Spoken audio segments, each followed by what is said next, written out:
सभी को हमारे चैनल पे स्वागत है। आज हम लोग शंकर जी का बहुत सुंदर भजन है, गीत है। सुनिए, अच्छा लगेगा। अच्छा लगे तो लाइक करिए, शेयर करिए, सब्सक्राइब करिए, कमेंट करिए। आपको कमेंट करके तो अच्छा लगता है और प्लीज सब्सक्राइब किया करिए। वीडियो को पूरा देखा करिए।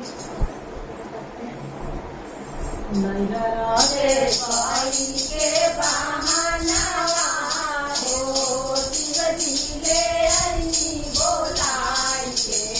नजरा से पाई के बहाना हो ले आई बोलाई। माता काली शिवजी को तारा माई। माता काली शिवजी को तारा काली। माता सीताजी माराइया बोला ले आई बोलाई के। नजरा से पाई के बहाना हो शिवजी ले आई बोलाई के।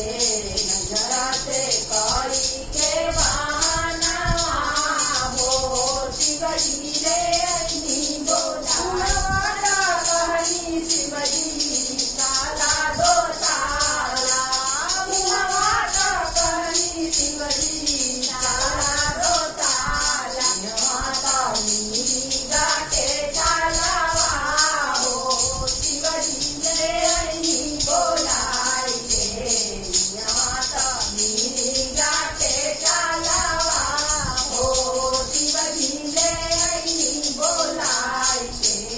नजरा से पाई के बहाना हो शिवजी ले आई बोलाई के। नजरा से पाई के बहाना हो शिवजी ले आई बोलाई। माता काली शिवजी पूरी मिठाई। माता काली शिवजी पूरी मिठाई। माता भमिया रे बोलावा हो शिवजी ले आई बोलाई के। माता भमिया रे बोलावा हो शिवजी ले आई बोलाई के। नजरा से पाई के बहाना हो शिवजी ले आई बोलाई के। नजरा से पाई के बहाना हो शिवजी ले आई बोलाई के।